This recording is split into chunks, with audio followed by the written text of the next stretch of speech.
Smothered and Covered Weekend Feast. My name is Barrett Salee. Appreciate you guys checking out the show. For those new to the Weekend Feast, this is the best of the week that was in college football, Smothered and Covered. As always, the show brought to you by BetOnline, your source for all things NBA Finals, NHL playoffs, baseball, everywhere else. They have you covered. Live odds, stats, scores, everything. The game's over. Play some blackjack at their online casino, maybe some poker, or one of their 150 different slot options. Head on over to go to BetOnline. Promo code BLEAV, B-L-E-A-V. That's B-L-E-A-V, and they'll give you 50% off your first deposit. That's with the promo code BLEAV, B-L-E-A-V. BetOnline, the game starts here. So we're going to go through a lot of the BetOnline odds, conference title odds in this episode of College Football Smothered and Covered. But we're not going to talk about the Ohio States, the Georgias, Clemsons. We're not going to talk about those teams. Everyone knows those teams. You see their numbers, you see the lines, you see the odds, and you're like, yeah, of course they're going to win. There's no doubt they're going to win. We're not going to do that today. We're going to pull out the old super motocross notebook and dive deep into the value plays. The value plays in the conference championship odds according to betonline.ag. We'll start with the Big 12. Let's go, West Virginia. West Virginia is plus 2,000 to win the conference championship. Plus 2,000 to win the conference championship. Like I said in this tweet, there's your value play of the year, of the decade, of the century. First things first, it's the Big 12. What do we know about the Big 12? Nothing.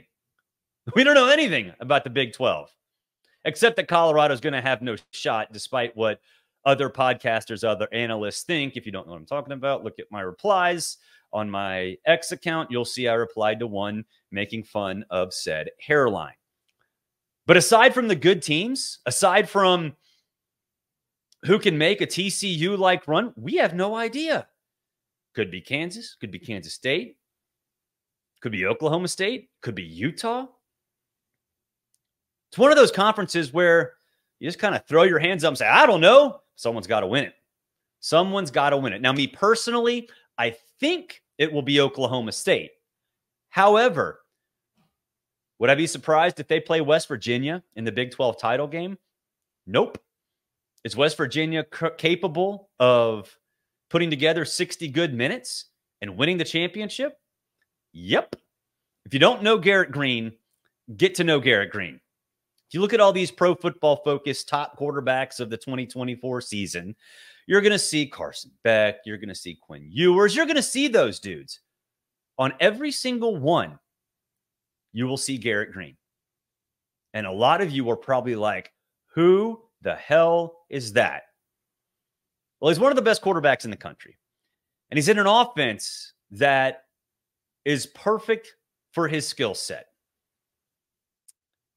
And he's on a team that is extremely well coached by Neil Brown. And we had Neil Brown on this show a couple months ago. If you go look on the YouTube page, you can see it. It's under the college coaching interviews section on the YouTube page. Got a lot of different parts of that YouTube page that you might want to check out, including exclusive game videos of some of the experiences I've had in 20 years in this business. But I love the way Neil Brown approaches defense. Yes, he's an offensive guy, but the way he approaches defense is enormous in the Big 12. It's not just that they go full contact as much as possible, is that they go beyond thud as much as possible.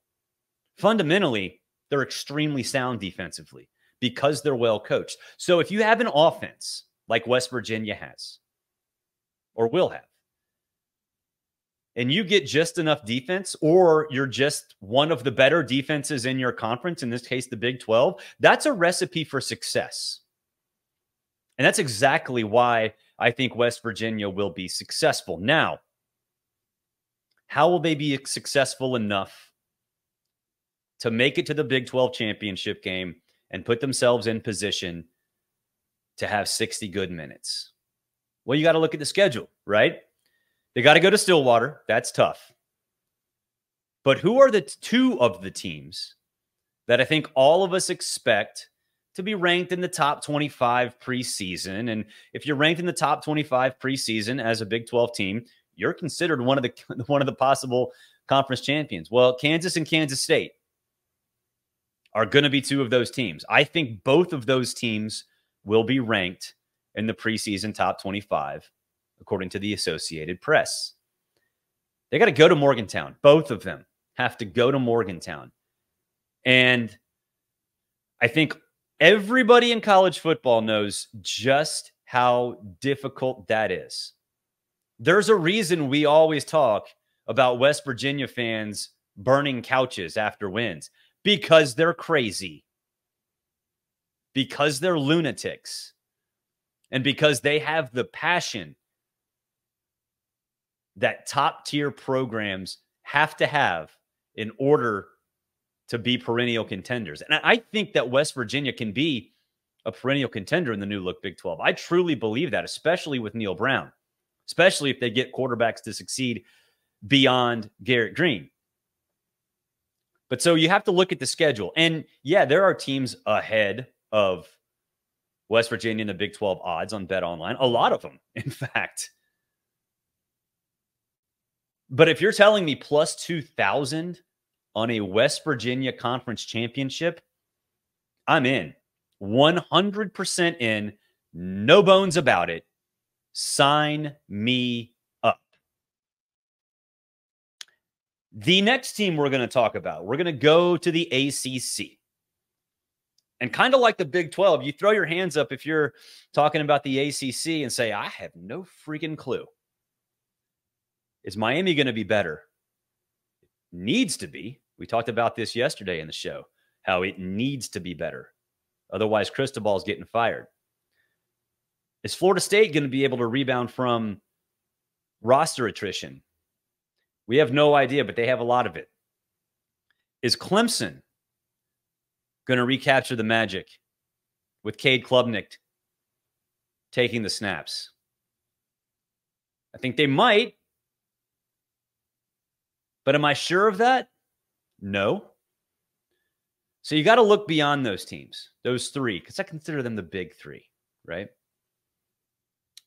SMU at plus 1,600. And again, Rhett Lashley's been on this show too. You can find that on the YouTube page at College Coaching Interviews under that subsection. Really good interview. But he's one of the best coaches in the country. I truly believe that. But what does it take to be a dark horse in a conference that is basically a toss-up? You need to have an elite quarterback.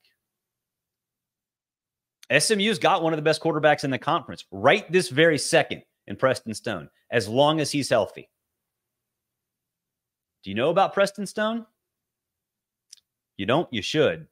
Because when you combine him with this man, Rhett Lashley, if you're watching on YouTube, you see him. You got yourself a good recipe.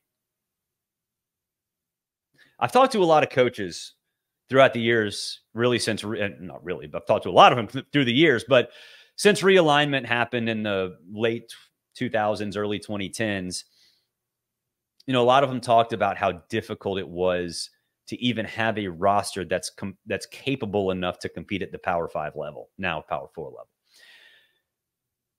And like for when Utah moved up and when TCU moved up, that was true. It took them, both those teams, forever to be competitive. That's not the case anymore. With the transfer portal and NIL and all this stuff, you have different ways to sell your program. And SMU has sold it in a very impressive way. They have a roster that, while it's not the best roster in the ACC, it's in the top half. So when you combine a roster like that with a coach like Lashley, you're going to have a competitive team. Certainly more competitive than some of the others higher on that odds board on BetOnline, including Louisville. So you got to look at the schedule, right? That's another part of this equation, is the schedule. SMU goes on the road and has pretty easy road games. Louisville, Stanford, Duke, Virginia. Any of those scare you? Louisville, maybe.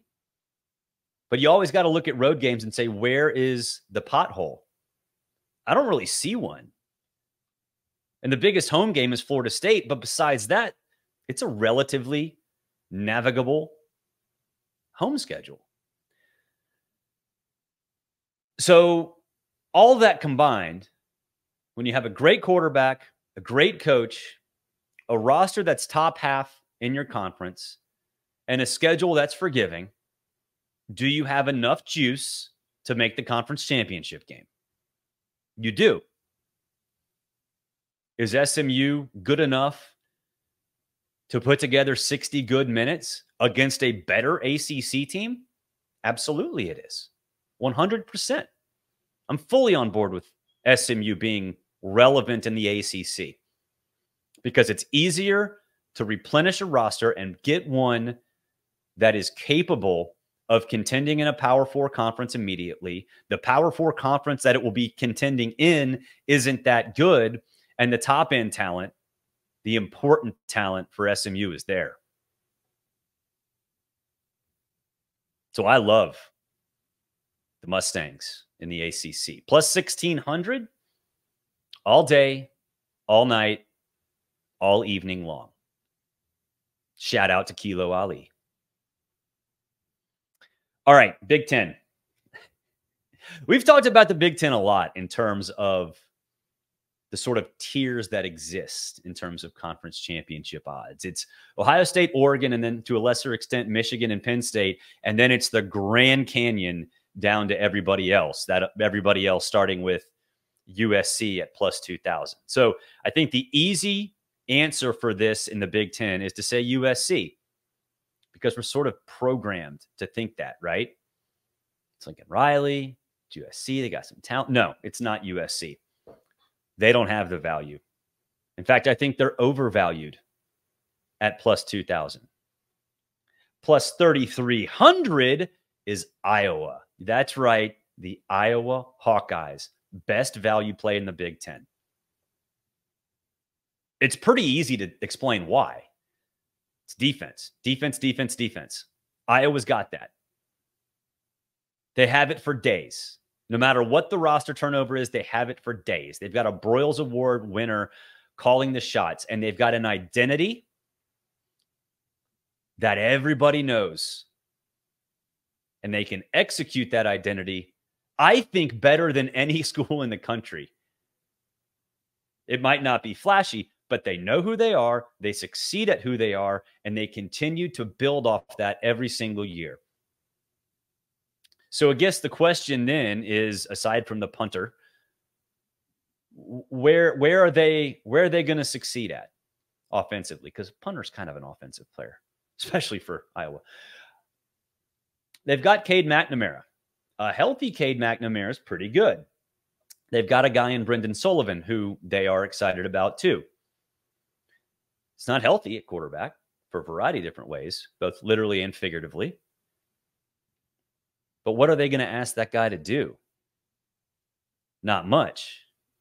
Now, it's not going to be like Red Bo U in The Water Boy where you kneel down 3 downs and punt.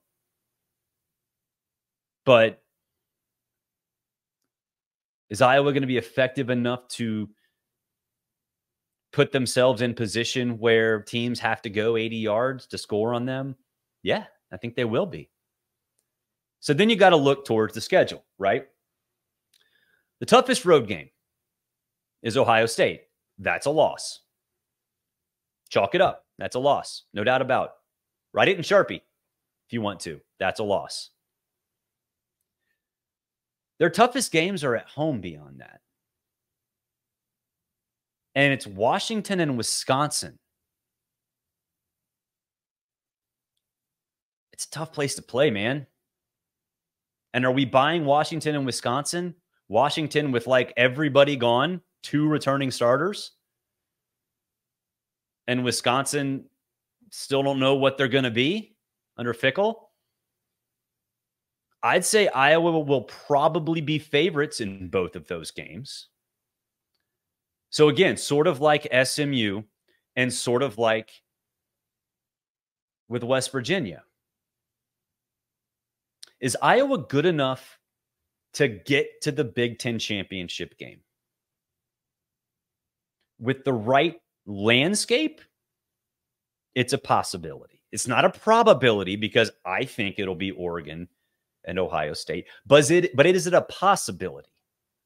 Yeah, it is, especially if they get into that tiebreaker situation. So is Iowa capable of putting together 60 good minutes against Ohio State or Oregon? Not against Ohio State in the regular season matchup. You play an opponent twice. You have a little bit of more knowledge. I don't think they'd beat Ohio State twice, but if you're in the position to do it, you got a chance. Plus 3,300 isn't a bad bet. Could they beat Oregon? I don't know. I'm not the biggest Dylan Gabriel guy. Not likely. Possibility? Yeah, it's there. 60 good minutes. So it's easy to go with Oregon, Ohio State, to a lesser extent, Michigan. I don't understand the Penn State love, but whatever. But if the value at Iowa is plus 3,300, yeah, I'll take that. It's a good one. It's a really good one. Speaking of Iowa, go to breakingt.com/smotheredandcovered. breakingt.com/smotheredandcovered. You can get this Iowa t-shirt, Tight End University, for the University of Iowa Hawkeyes.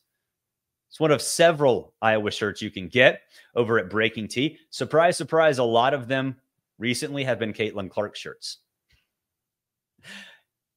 Iowa fans love that. WNBA fans, I don't know what's going on in the WNBA, but whatever. Go to breakingt.com/smotheredandcovered. You can get that bad boy or a lot of others. SEC, final one. Doing the Power Four. It's easy to pick Georgia. It's easy to pick Texas. A little bit more difficult to pick Alabama, but okay, sure. Ole Miss, yeah, I got it. Fine. LSU at plus 950. That's interesting to me. Team that just produced the Heisman Trophy winner. A team that went to the SEC championship game 2 years ago. A team that has talent for days. And I think one of the best coaches in the country in Brian Kelly.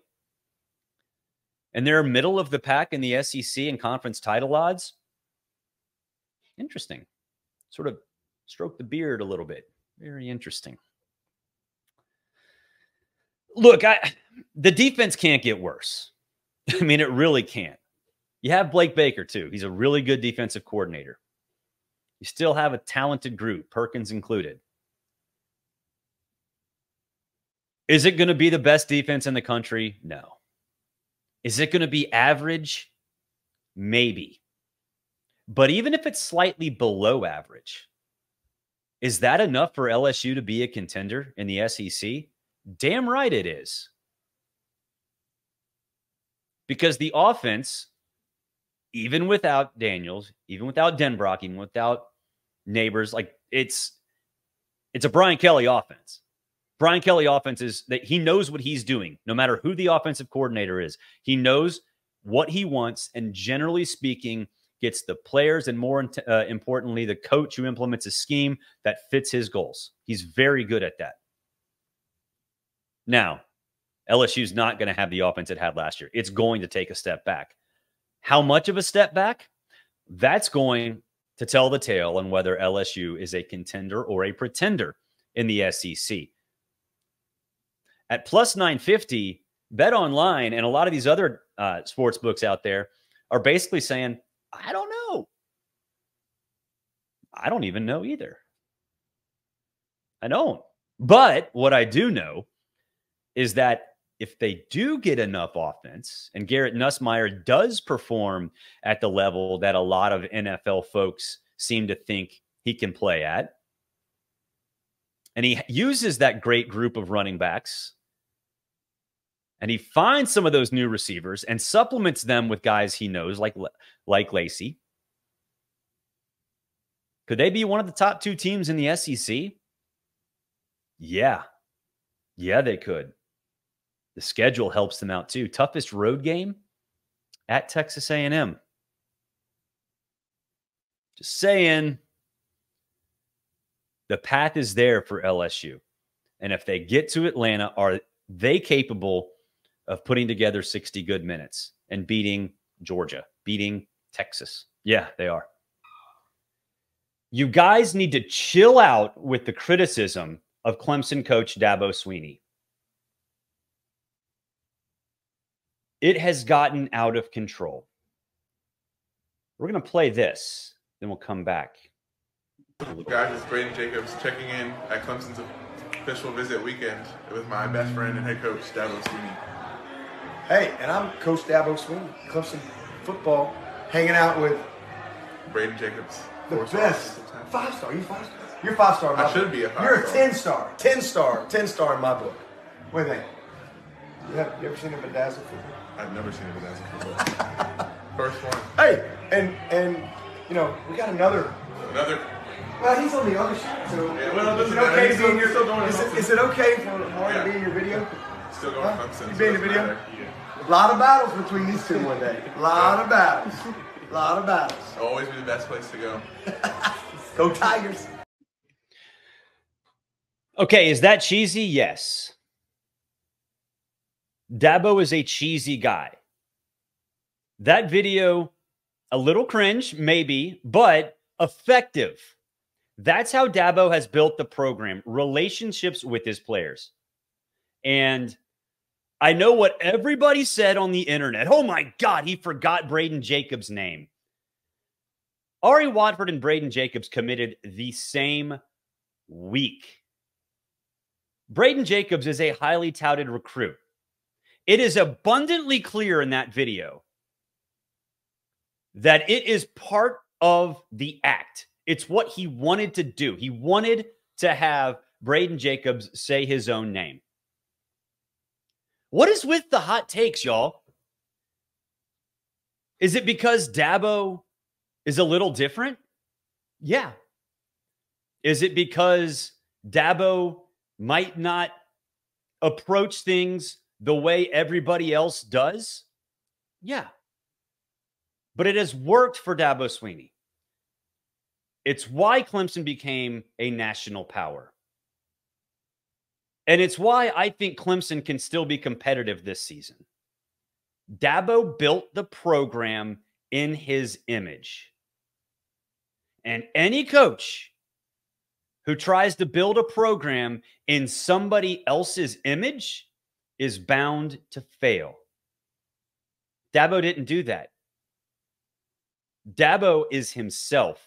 Dabo built this mansion, and he did it his own way, and it's been unique. What do you want him to do? Copy what Nick Saban did? That's not going to work. He's Dabo Swinney. He's not Nick Saban.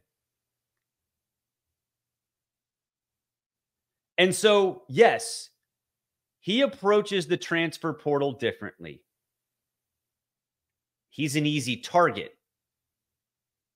He's an easy target for reasons that I think are lame.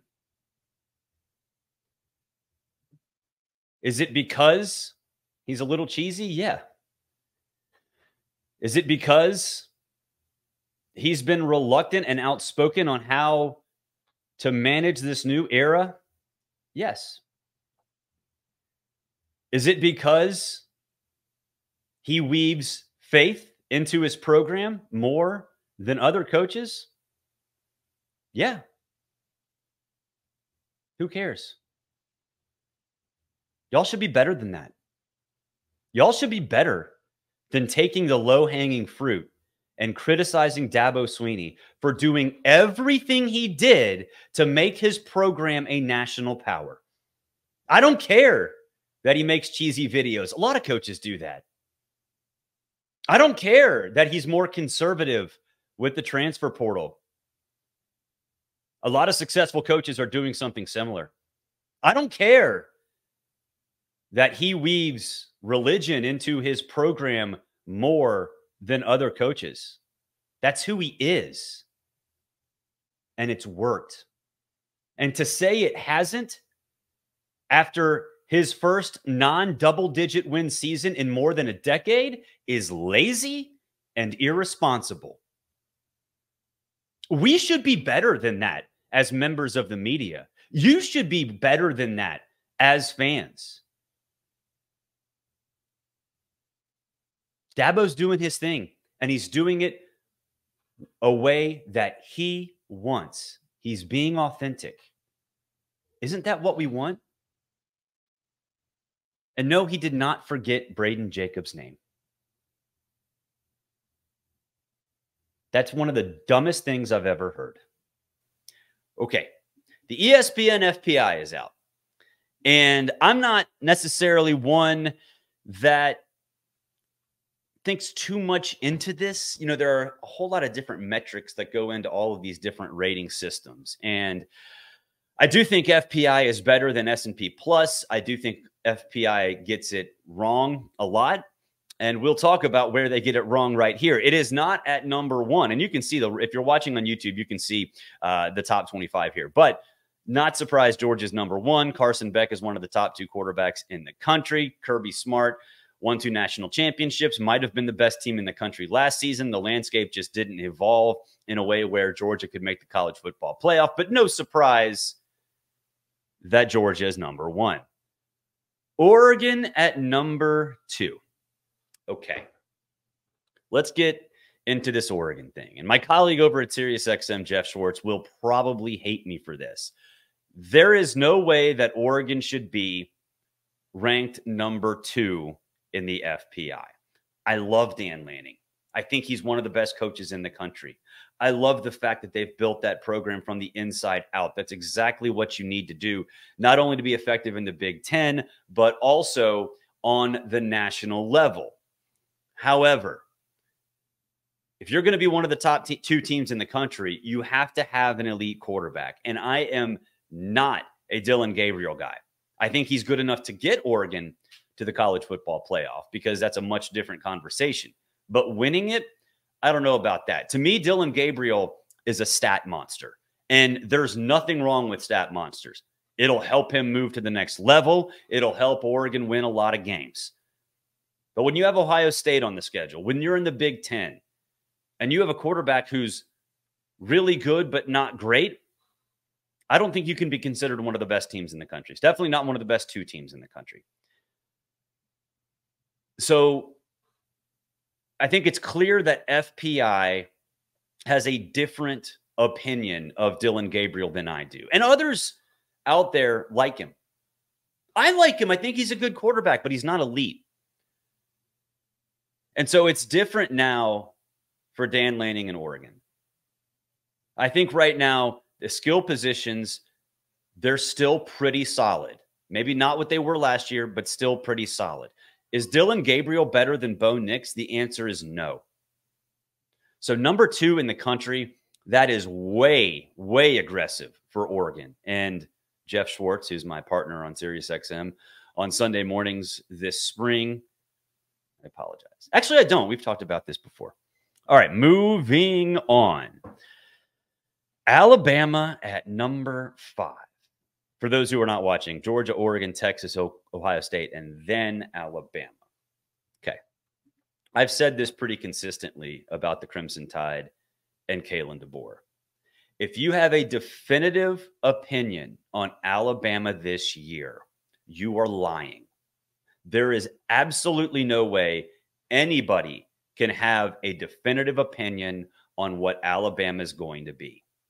Why? Because there's no blueprint for this. We're talking about DeBoer replacing the best coach of all time. And sure, we could go back to the Bear Bryant era, but and use that as a blueprint of what to do or what not to do.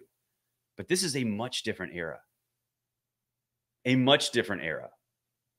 And so are we sure Jalen Milroe will be able to be a star in Kalen DeBoer's offense? No. Are we sure Kalen DeBoer can manage the rigors of an SEC schedule? The answer is we don't know. Will the defense be able to carry the offense if what Kalen DeBoer is working on doesn't work? We don't know. So Alabama at number 5. Look, I'm a big proponent of when we're talking about teams, right? When we're talking about rankings, we can't just say, oh, well, this team's overrated or that team's overrated, because somebody's got to be there, right? You can't say Team X is overrated and then not have an answer as to who should be there. But I'm not doing that here. I think Notre Dame should be above them. I think Notre Dame's really good. If you want to make an argument that Clemson should be above them or Ole Miss, definitely Ole Miss. Ole Miss is down here at number 16. If you want to make an argument that Ole Miss should be 5 instead of 16, I think you're right. And that's where I think people who watch the games and computers differ. Now, I'm a big proponent of computers in determining playoff caliber teams, but this is before the season. This is a completely different conversation. So I think those two teams are interchangeable. Why Ole Miss at number 16? I don't get that. Dynamic quarterback in Jackson Dart. Walker leads an incredible wide receiving core. I think the running back core is in great shape, even without Quinshawn Judkins, with Bentley and Diggs and that crew. If we're going to factor in strength of schedule, which I'm not sure if FPI does, but if it does, Ole Miss, the schedule's not that tough, which works both ways. One, the rankings might not like it, but two, if you're talking about end result, the result is beneficial. So those two things I think should be switched. Ole Miss and Alabama. I mean, Alabama down at 60, but Ole Miss should be above Alabama in the FPI. However, this one is the one that really got me. I had to do a triple check. Penn State's number 6? The Penn State team that has Drew Aller at quarterback is number 6 in the FPI? Why? Why?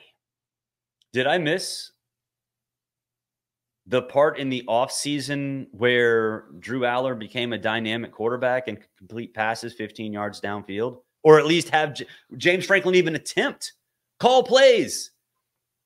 And I remember back last year when James Franklin got all pissed because somebody asked him, hey, why don't you call plays deep downfield or something like that? And James got all pissy, which he should have. It was a bad question. I don't remember exactly how it was phrased. But, I mean, it was clear that they didn't trust him all that much. Or he didn't trust himself. Either way, the offense was limited. So Penn State at number 6, I'd love to know why. I'd love to know why. They can run the football, but you can't be a national championship caliber team if you're one-dimensional. And Penn State is one-dimensional. Until proven otherwise, I am not going to believe in Drew Aller. Just not going to do it. Absolutely not going to do it. And this FPI model, by putting Penn State at number 6, not only seems to think that they can make the playoff, but at 6, you're kind of talking about them being somewhat capable of winning the playoff. That is bananas to me. How on earth can that case be made? I don't know. I don't know. But again, these FPI, this S&P Plus, they're all around to get us talking. They're not always accurate. I do think FPI is more accurate than S&P Plus, but it is remarkable to me that Penn State was up there. I'd love to talk to the War Games computer inside Bristol, Connecticut, and find out what it's talking about, what it's thinking. Should we play a game? People who've seen War Games know what that's about. Okay, moving on. Notre Dame, 7th. Okay, that's fine with me. Oklahoma at number 8. So, my colleague at SiriusXM, Chris Plank, is not going to like me for this, but Oklahoma is a little bit of a mystery to me. I don't even have them in my preseason top 25. And the reason is I don't know what we're going to get from Jackson Arnold. To me, Jackson Arnold, Connor Wegman, they're kind of the same guy, right? You really hope that he can be good. You think he can live up to the expectation. Just saw a little bit of a taste of him in the bowl game, and it wasn't bad. It was pretty good. But then again, what's he going to do full time during a transition to the SEC? Now, the defense, I think the defense for Oklahoma is going to be pretty good. Got a ton of dudes back. Identity's been established. Toughness has been established with Brent Venables now entering his third season. But that's pretty aggressive too. Top 15 team for Oklahoma. I need to see it before I believe it. To me, Oklahoma right now is what Texas A&M was going into the SEC. Now, they had Johnny Manziel, and I'm not saying Jackson Arnold's saying the exact opposite. Jackson Arnold's not going to be Johnny Manziel because we've seen a taste. He's pretty good, but a lot of hype, a lot of buzz, really no reason why. Really no reason why. We know the buzz for Texas. They made the playoff last year, almost won the semifinal. But I just don't know about that whole Oklahoma thing. Like I said, I need to see it before I believe it. Moving on down, Tennessee and Missouri, 9 and 10. I mean, interchangeable with those two. If you guys have watched this show, you know how I feel about Tennessee and Missouri. I think Tennessee is going to be better. If you want to say Missouri is going to be better with Brady Cook, I'm all ears. You can make a very good argument. I can make a very good argument about Tennessee. We can argue with each other, but there's no right or wrong answer here in early June, and that's what makes college football great. We talked about Texas A&M, they're 14th, but Clemson at 15 is interesting to me. I have gone back and forth on Clemson over and over and over and over this offseason. I can't figure out what I think Clemson will be. Because I think they'll be okay at running back. Maffa's good, and I think they'll have more of a focus on that. I think they kind of lost. The offensive line had some issues last year too, so they kind of didn't get their identity, and Will Shipley was banged up, whatever. But I think defensively they'll be okay. They'll be able to hang in games. It is on protecting Cade Klubnik and on Cade Klubnik stretching the field. To me, he's kind of like Drew Aller, right? A lot of hype, a lot of buzz. People think he's talented. He could be good, but he hasn't really been good. He hasn't been able to stretch the field, but there are weapons around him. And okay, yeah, why aren't you better? Right? Why aren't you better? And then there was the whole Garrett Riley thing last year, and everyone thought it was going to be the TCU offense and all this other stuff, and it just didn't happen. So I've gone back and forth on Clemson, and today, June 7th, I'm buying Clemson more than I should. And maybe it's because I feel like Dabo Swinney's got a chip on his shoulder. In fact, I know that Dabo Swinney's got a chip on his shoulder. He hates all this.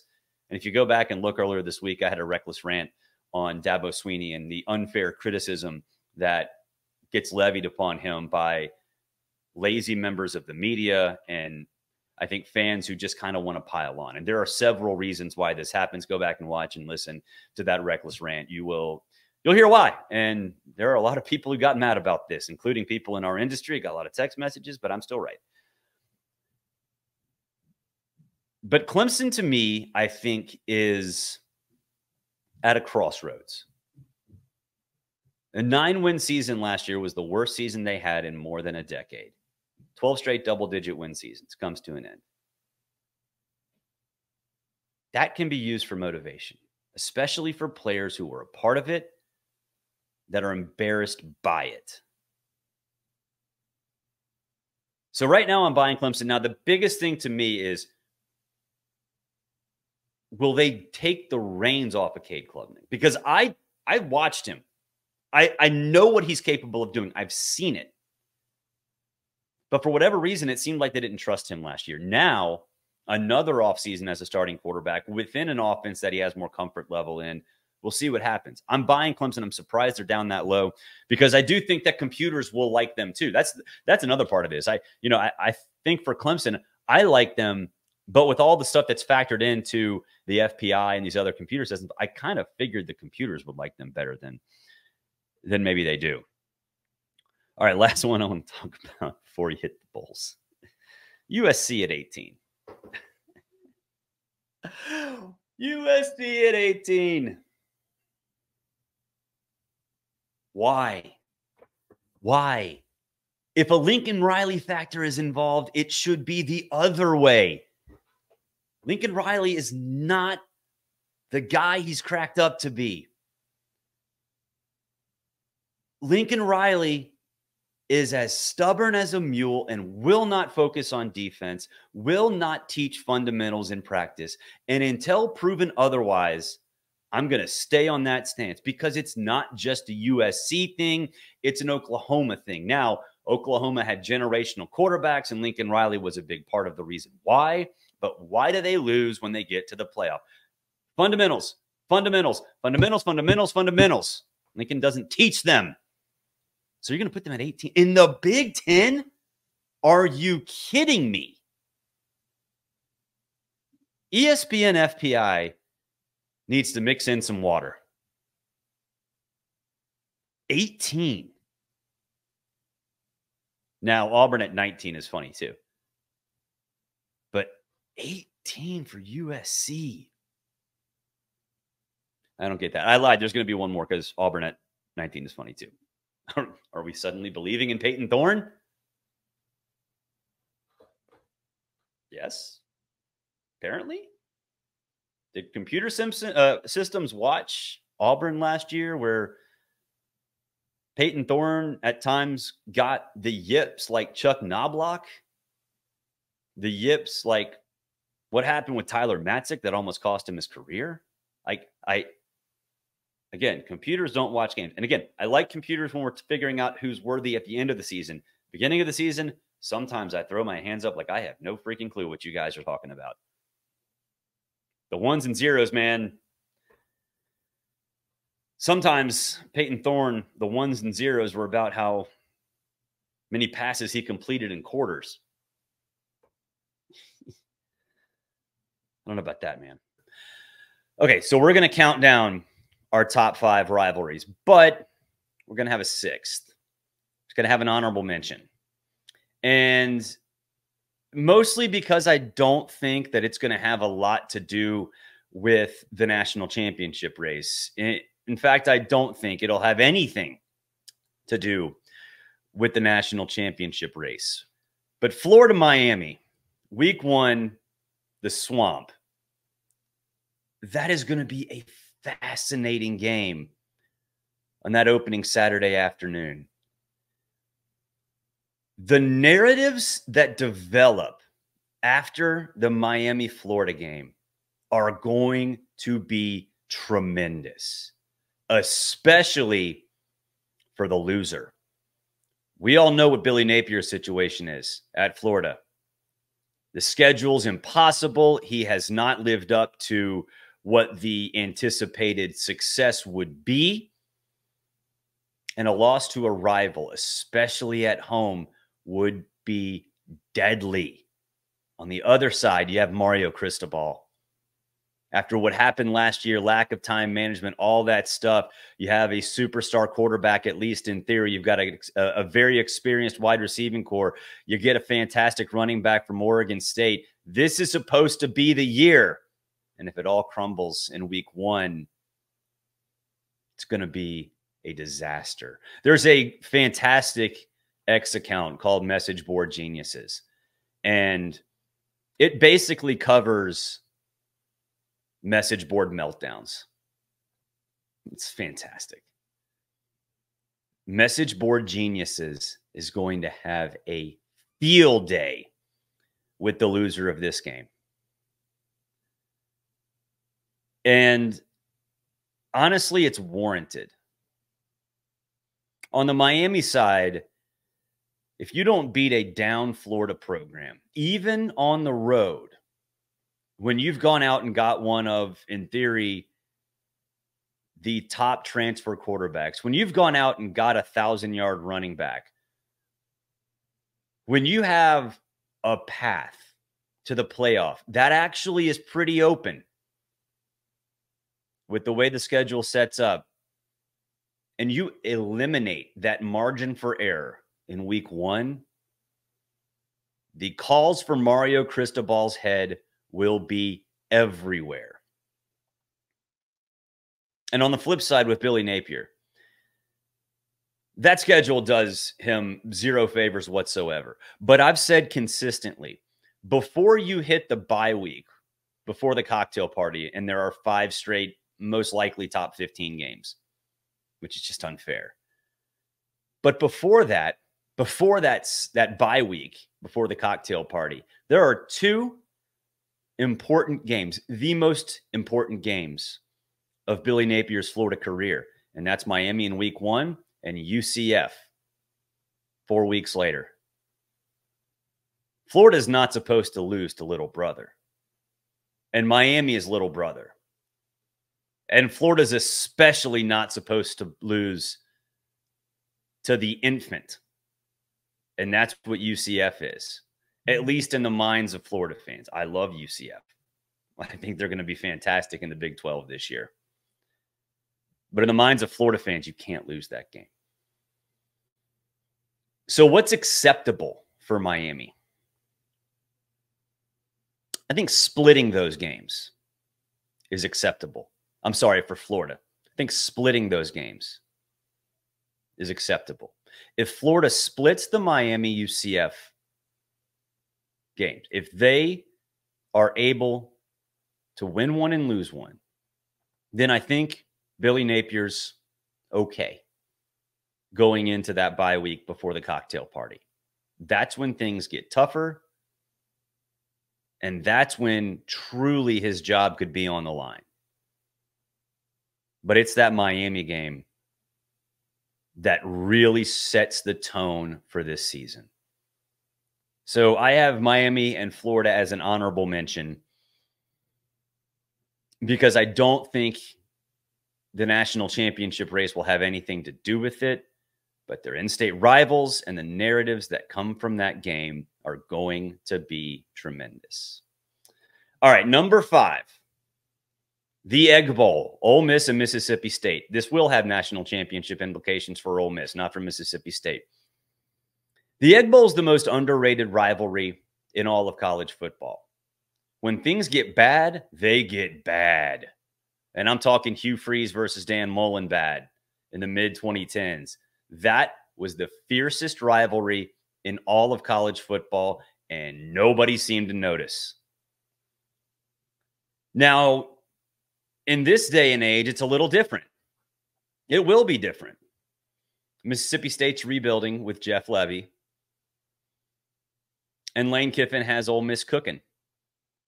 But that's the storyline I love.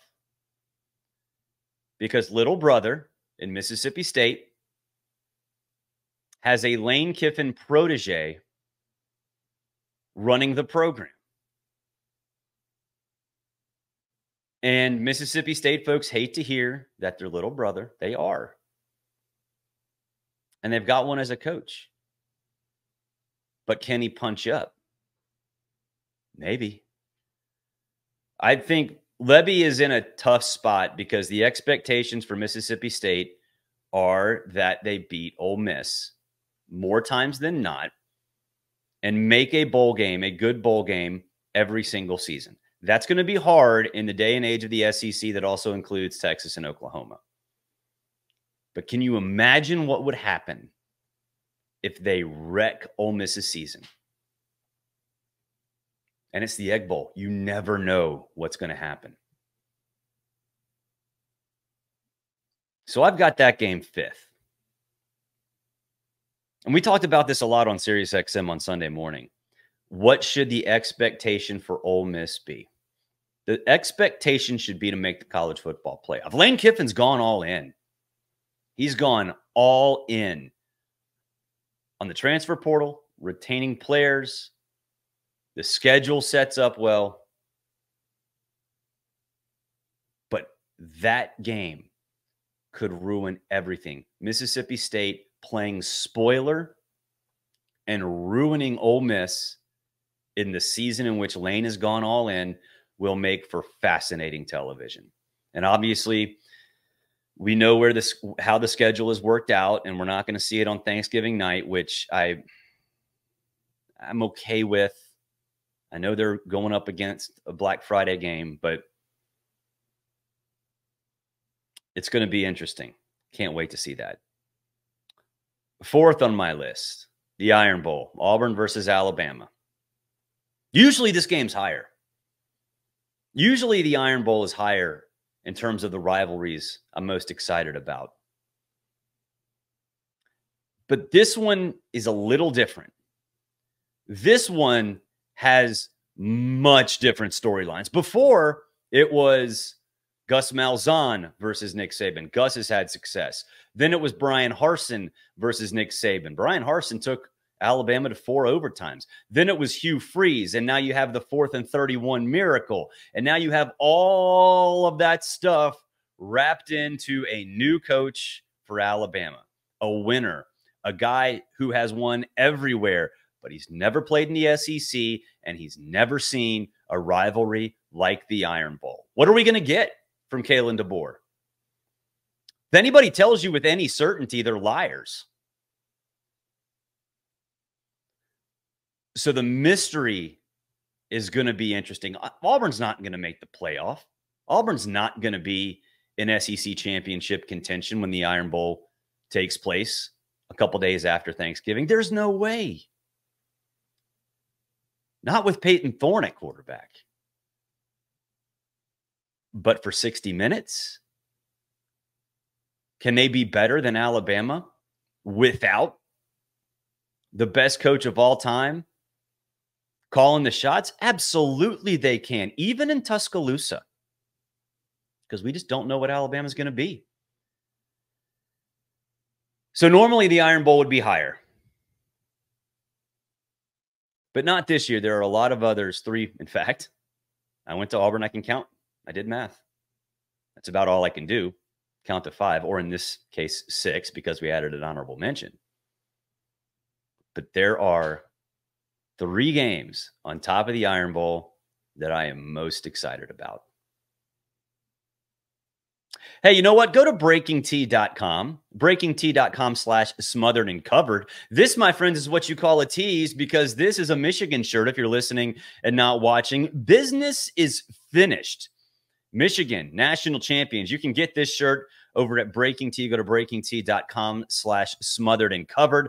They have you covered. That's right. They have you covered. They also have a huge game with Ohio State on rivalry weekend. We all know how big this rivalry is. It's huge. It's as big as the best rivalries in the country in terms of hate, in terms of intensity. Talking about the Iron Bowl, Army, Navy, all that stuff. And yes, it's ahead of the Iron Bowl this year in my list of rivalries that I'm most excited about.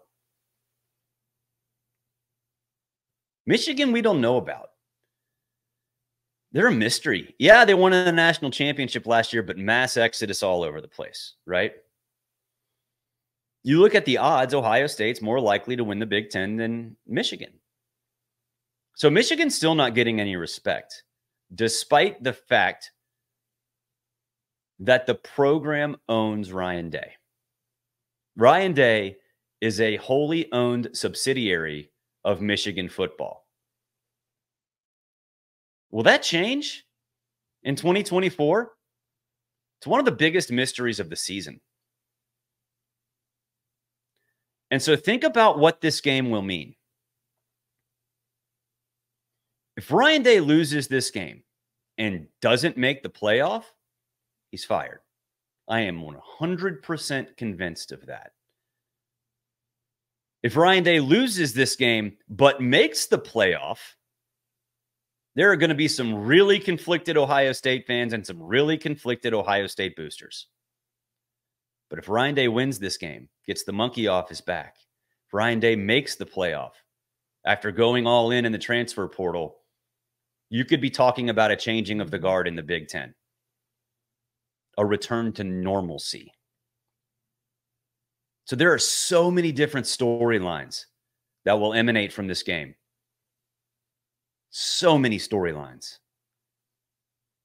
And think about what this could mean in terms of Ohio State's chances at putting a Heisman Trophy caliber player out there. I think Michigan, Donovan Edwards might be the guy, but I think in reality, unless somebody comes out of nowhere, whether it's Orgy or somebody else, and becomes a superstar at quarterback, Michigan's not going to have a Heisman Trophy caliber player. If that changes, I think something is out of the ordinary. But Ohio State might. With that 1-2 punch at running back, with Igbuka at wide receiver. I'm not the biggest Will Howard guy. I could be wrong. But if I'm right and there's a substitute, a new guy at quarterback, player X. There are 3 other options. Getting the monkey off his back, Ryan Day getting the monkey off his back with a superstar player having a big day against the rival and stopping this streak would go a long way toward a Heisman campaign. So I'm excited to see that as well. Number 2 is Army-Navy. Whoever sings second. I want to go to this game so bad. I have not been able to do it for a lot of different reasons. Whether it be at Bleacher Report when I was there, College Football News way back when, or CBS the last 7 seasons. There have been reasons why I haven't been able to go despite a lot of lobbying, especially 10 years ago-ish. But it means so much. That game means everything. You know, we can sit there and talk about how it doesn't have anything to do with the national championship race, and it doesn't, but it's got its own standalone spot. Everybody in the world watches that game. Sure, there are FCS games on before the Army-Navy game, and I think there are going to be NFL games on after. But everybody watches Army-Navy. The intensity between those players, it means everything for those 3 hours. Everything to those players, everything to those fans, those students in the stands. And then afterwards, they all come together. They both sing. And whoever sings second gets to have that moment forever. But then they all come together and do something that a lot of us can't even dream of, and that's defend this country. And so I'm most excited about Army-Navy basically in the preseason every year, because we don't know how the season is going to shake out with other important games, right? It's the one that we know what it means right now. We know what it means in August. We knew what it meant in January. It never changes. And so that matters. And that's why I have it usually the top of my list in the offseason. However, it's not number 1 this year. Number 1 is Texas A&M. Rivalry weekend, something that we've talked about every offseason. Texas A&M wants Texas, but Texas is chickening out. Texas wants Texas A&M, but Texas A&M is chickening out. You have ADs passively aggressively going after each other in the media. You've got boosters spouting off on the rubber chicken circuit.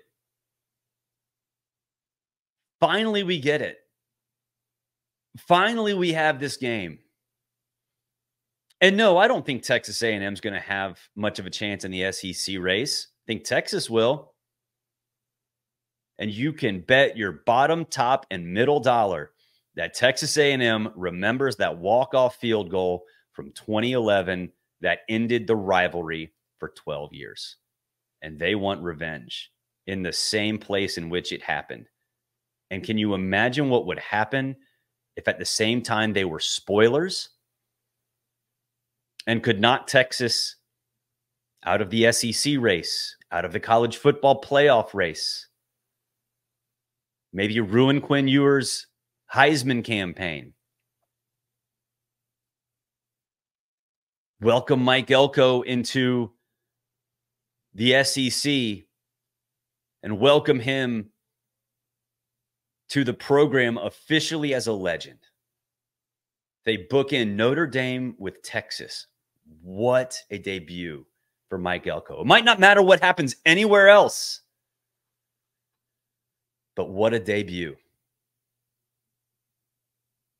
And when we look back at the last decade plus, I don't think we appreciated exactly all of the verbal sparring and the pettiness and the angst and the animosity. That's what college football is all about, man. It's about being able to argue,